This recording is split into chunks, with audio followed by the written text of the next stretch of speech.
listening to The Sizzle on Iron Skillet Radio and Iron Skillet Television. You know who it is. You know what it is. It's The Sizzle in the building with the hottest information, always the hot information, always giving you that fire. That's what you need to get everything started. We're going to get everything started the right way. You know who's in the building. Jay Sizzle's in the building. Rich Sizzle's in the building. I'm D Sizzle, and we about to do the thing, and we're going to make it hot. But remember, if you have not liked this podcast, if you have not liked this audio, if you haven't liked this video, make sure you hit that thumbs up button. Make sure you put it in the algorithm. Make sure we out there. We trending, baby, because we always talking about what's hot. We always talking about what's right now. And what's right now, fellas, is the NBA Game 5. It's going to be for all the chicken wings. I don't know if you can say all the marbles, but now you got a 2-2 split between the Golden State Warriors and the Boston Celtics, and it's about to go down. Oh, my God. All right, fellas, it's getting ready to hop off. Now, when we first started talking about this, we were talking about how there was no way Boston could come in and do their thing. Then as we saw that there was a way, we said there was no way Boston was not going to sweep them out of Boston. And so Golden State took a game. They returned the favor to Boston.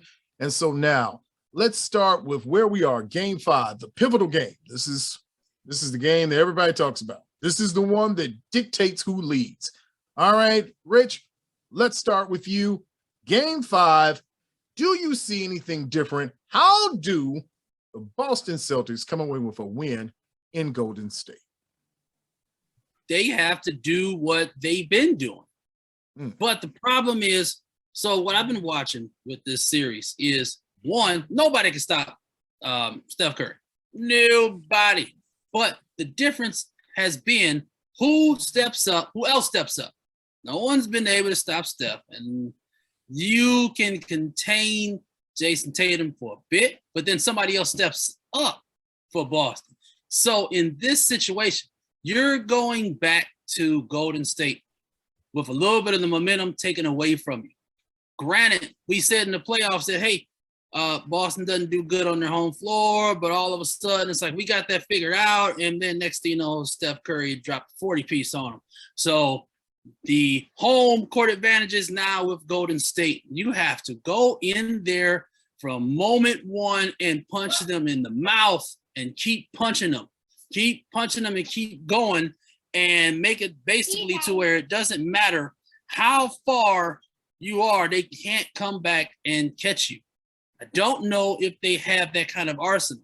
You're going to have those Hail Mary shots from Al Horford, who I've never seen shoot threes before, continue to do that, which he's been doing pretty good with it. But somebody other than Jason Tatum and Jaylen Brown is going to have to step up in that game in order for it to be a win. Well, we've talked about this before, Jay. We talked about how they had to continue this pace, this torrid pace. But it seems like it really hasn't been a problem for the Celtics.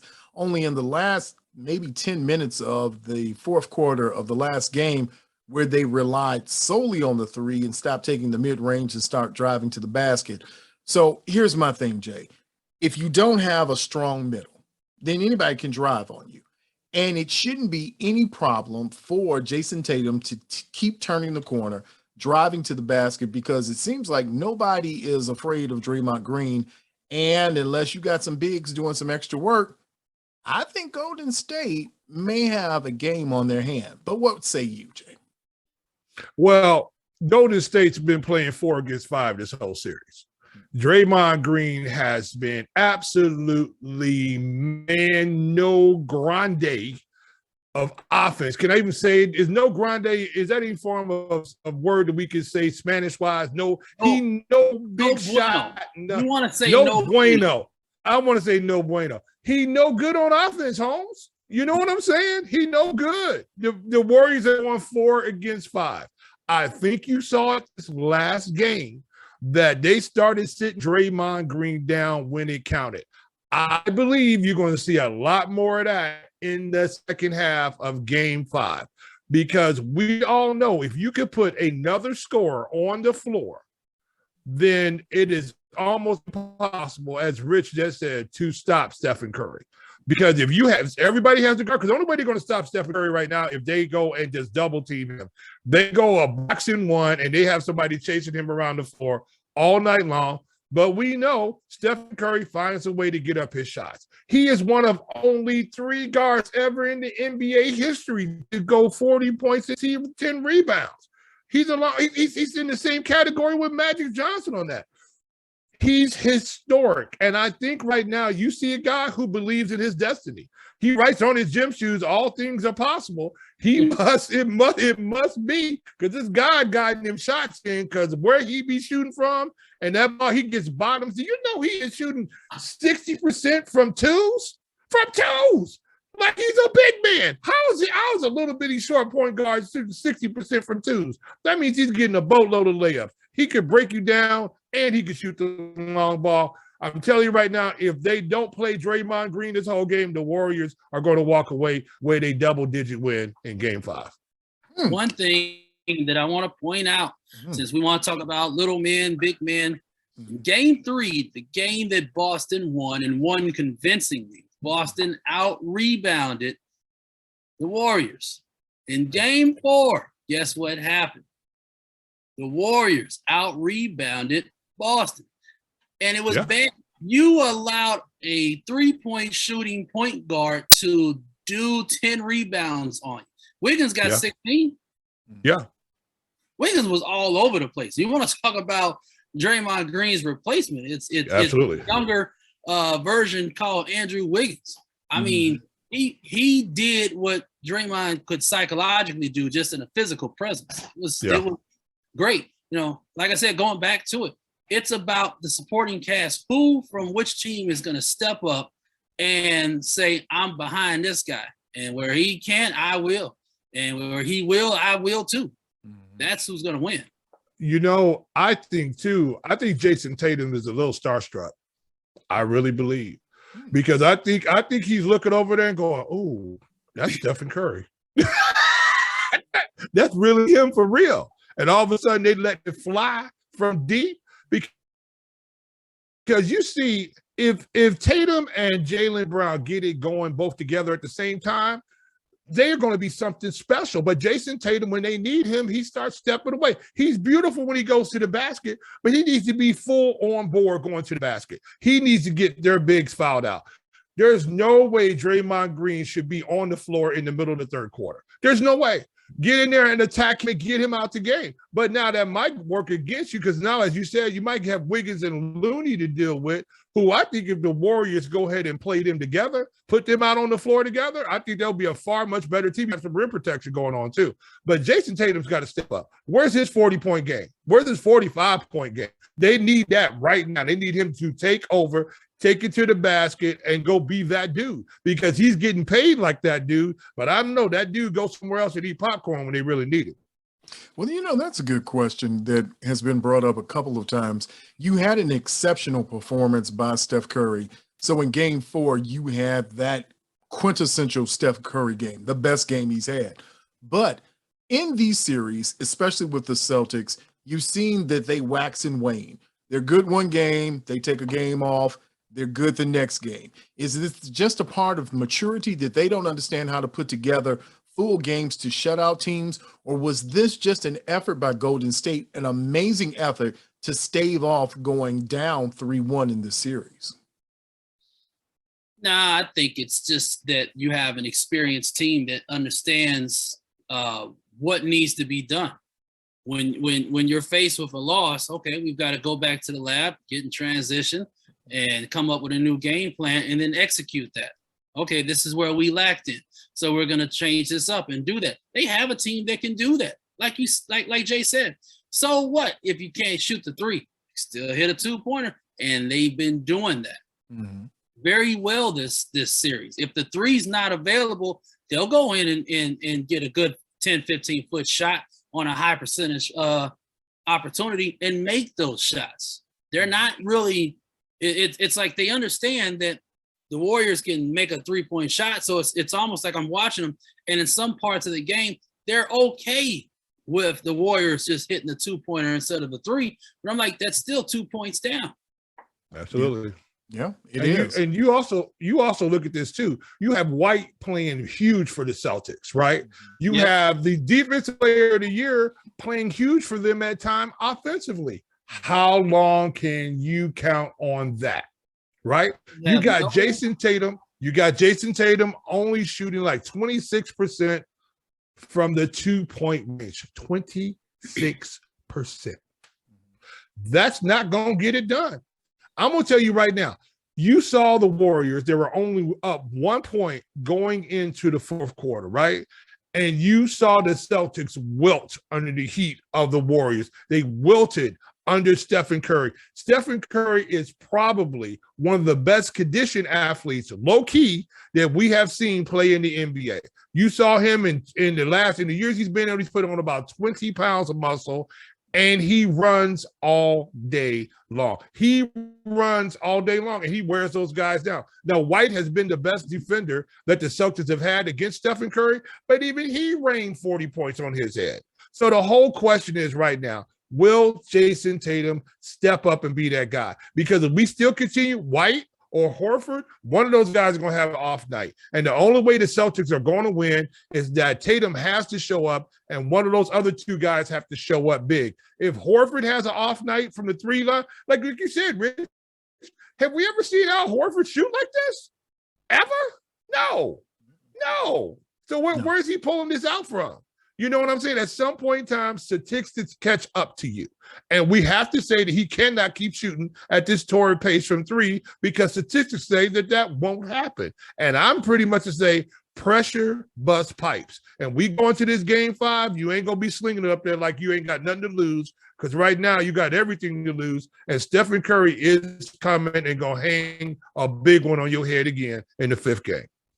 I'm not going to say that. I think Al Horford understood the assignment. He knows this is the finals. He knows he's 80 years old in basketball years. And he knows this may be the last legitimate chance he has to be in the finals and get a ring. So he understood the assignment. Whatever I got to do to win this series, I'm going to do it. I'm not too concerned about Al Horford. What I'm concerned about is everybody else. Or is who else is going to be boxing out? Is Williams going to be doing his job as a big man? Yeah. You know, it can, like you say, can White and Smart contain the two? Yeah. Not just Curry, but Thompson. Eventually, like we talked about, Thompson has not been playing good. Yeah. Let's just be honest. He's been playing decent, but he is not the Klay Thompson that we know. Yeah, he has not erupted. If you wake up that dragon, and he starts shooting like the way we know he can shoot, and now you have to be honest with both of them, it can be a long night. And then you have to try to figure out how to match point for point. Like I said, I think Al Horford's got it. He understands. It's like, hey, this is what it is. But what about the rest of that team? Because I think ain't Al Horford older than like 3 of the other people on the Celtics combined or something like that? Absolutely. You know, in dog years, he's like 90 or something. Yeah. I mean, so he gets it, but what about the rest of the team? You know, I mean, and that is how many more finals are we going to see with Jason Tatum? Probably a few more. But how many more are we going to see with Al Horford? Not many more. He knows that. So he's woke up. You woke up something in him. The moment you said finals, he's like, all right, I get it. We saw that in game 1. Yeah. Somebody else get behind him and help him, though. And that's the key to it right there, Rich. Who else on that Boston Celtics team is going to help him? These guys who have been playing great for them have to continue to play great. We're looking over at the Warriors. We know Klay has not erupted. He's due to erupt, right? We know Poole has showed that he can erupt, but he hasn't been consistent yet, right? He hasn't been consistent. And I'm going to tell you what, if the Celtics keep turning this ball over, keep throwing the ball all over Northern America, if they keep doing that, they might as well just give them the trophy. Give the Warriors the trophy, because there's no way, if they don't win the turnover and rebounding war against the Warriors, they don't have a shot. So you got to have some ball control. Jason Tatum's got to attack the basket, and you got to see Al Horford still shooting at this huge clip. That's a lot of ifs on the Celtics side, right? It's a lot of ifs on the Celtics side. But only one thing that's a for sure thing, Stephen Curry, if it's close, the Celtics are in trouble. Just like it was in that fourth quarter. You looked up, when they went to that fourth quarter, you saw the Celtics were only down by 1. And then you saw Stephen Curry go and be Steph Curry. Yeah. Mama, there goes that man. There you go. Somebody get him. They can't. He's shooting. He eating popcorn. He turning around, dancing on them, and they couldn't do nothing about it. You know, that's just a sign of greatness. I mean, we're witnessing a great guard at work at 37 years old. Is he 37? Something like that? 36?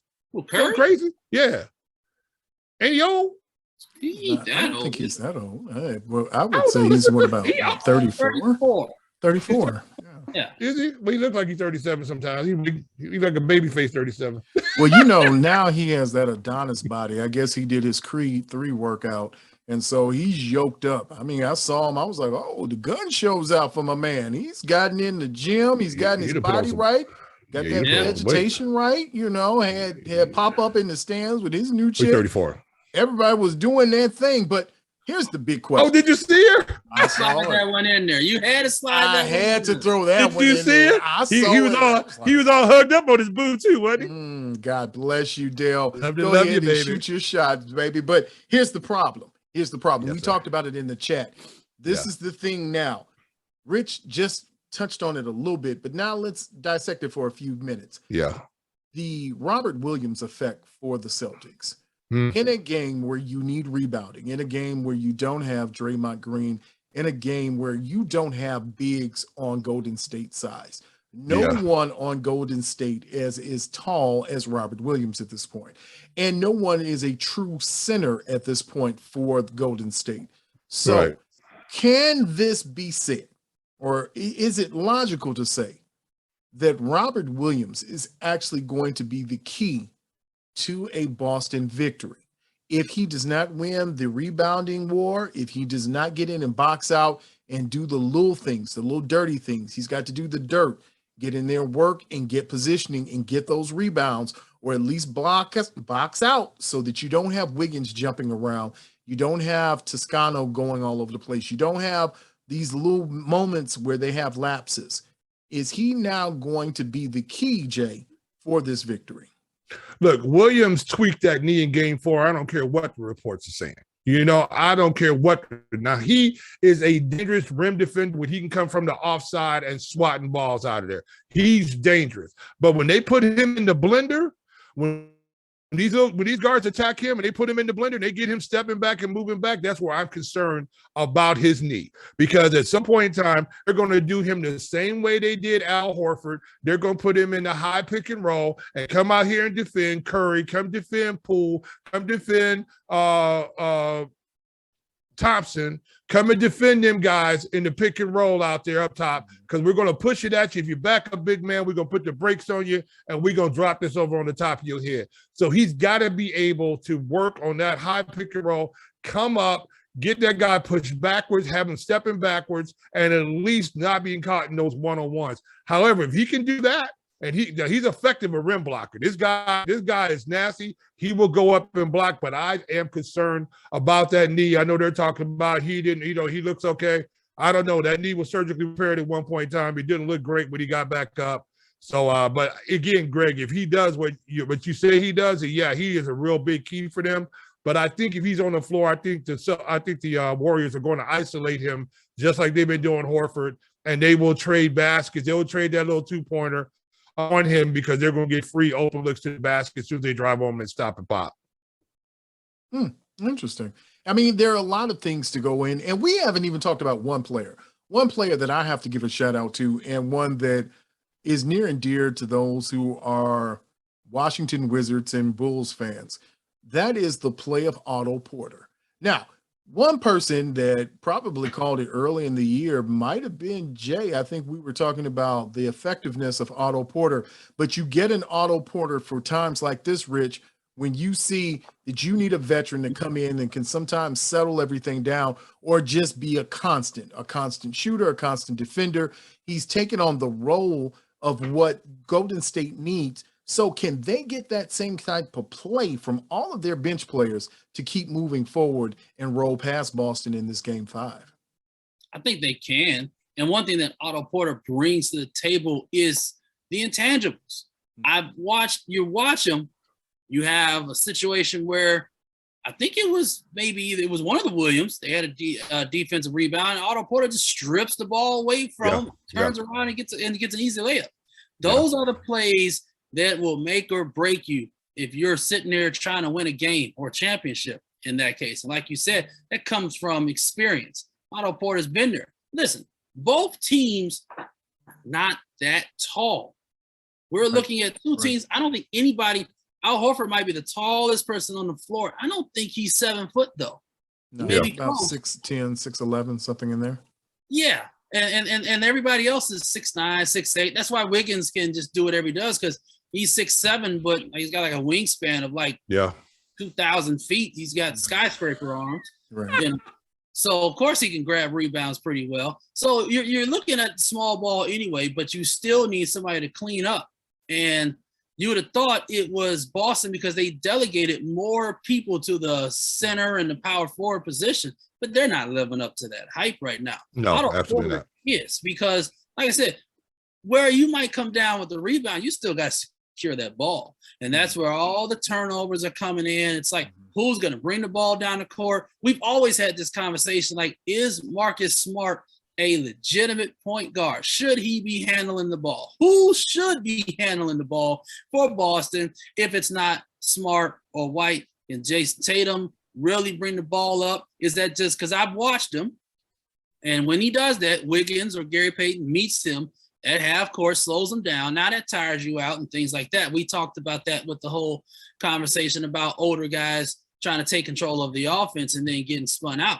Is this happening with the Celtics? Possibly. You're not spinning out Steph Curry. This is what he does. That's what he is. But on the other end of the court, see, the thing about it is, who's going to play in the who's game? Is the question. That's a good so point. Where do you go from that? Can you successfully get Golden State off of their game? And if you can, obviously you got to win. But if you're going to play in the Golden State's game, it's going to be a long night for you, especially at Golden State. Absolutely. This is a war of attrition. There's no doubt about that. And the Celtics go on that long series and the Warriors sit down waiting. I think now you're going to start seeing the wear and tear on the Celtics' body start to happen. I think you're going to start seeing Iguodala come out and play a strong 5 minutes somewhere where they need a big push to come in. You start seeing Gary Payton Jr. Is he the third or is he the second? Second, junior. Second, whatever he is. Yeah. You're starting to see him actually play better now because I think he's healed up. So every game he looks a little bit better. And he, to me, was that X factor for the Warriors, that he was that defensive Marcus Smart light that you were getting out there to defend. Now you start to see him get out there and play a little bit more. I think you're going to see the Warriors, just because it's a war of attrition, just because they've been there many times before. I think last of the six, out of the last 8 times or something like that, the Warriors have been in the play in the finals. I think you're looking at a situation right now. I think the Celtics might just be in over their heads. I just think so. I think they got surprised in game 4. I really believe. I think they thought they were going to win that and they were just going to cruise on from there. And I think they got shocked when they got exploded on in the fourth quarter when Steph Curry just went ape on them, and they saw the little light-skinned fella with the little leprechaun beard just letting it fly all night long, and there wasn't nothing they could do about it. You know what I'm saying? And it's even worse when they go to Golden State. Even worse. When Steph Curry is turning around talking to the people in Boston, and you know Boston's some of the most rowdiest fans to ever come to any game anywhere, and he's turning around chirping. You know, he was feeling it. And now he's coming back home. Man, Aisha gonna have whatever she be cooking, because I know Steph don't eat none of that because he stays slim, and Aisha put on 10 pounds. She's getting thick. Aisha getting on up there. She might be close to Sugar Bear status. Not yet though, but she's close to it. Everyone has to do their job. Do your job. Shout out to Sugar Bear and all of the Sugar Bears out there. Listen, man, we got to break this down. So, Rich, we're going to start with you. We got to talk about who's going to come out with the victory in the decisive Game 5. Historically, this has been the game that tells the tale of what happens in a series.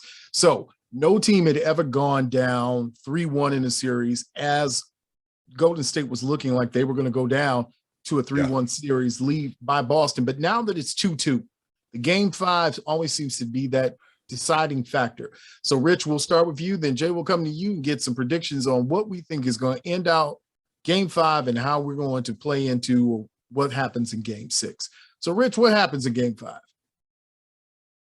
think the Warriors blow it open. And I don't think this game goes maybe after 3 minutes into the second quarter. It's pretty much decided beyond that. But that does not mean this series is still far from over. Okay. All right. So we got a far from over. We got a blowout. Nostradamus, talk to me about what we think is going to happen in Game 5, Golden State versus Boston. Stephen Curry is going to be the MVP. Okay. And the MVP is going to be on the winning team.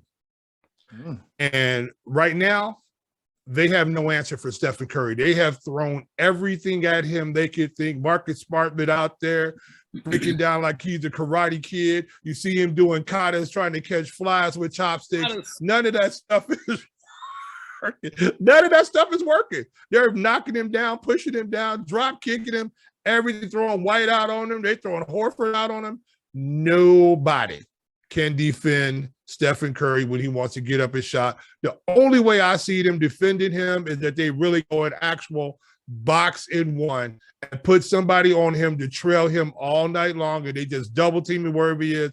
And if they do that, now you're leaving Poole wide open. Now you're leaving Thompson wide open. Now you're going to leave one of the bigs to dive to the basket. And I think that could be a recipe for disaster. But I also think it's a recipe for disaster if y'all think y'all going to just go one-on-one with Marcus Smart with Steph Curry all night long, and he's not going to light him up too. So I got the MVP taking him home, throwing him on his back. Everybody come with me. I'm carrying everybody.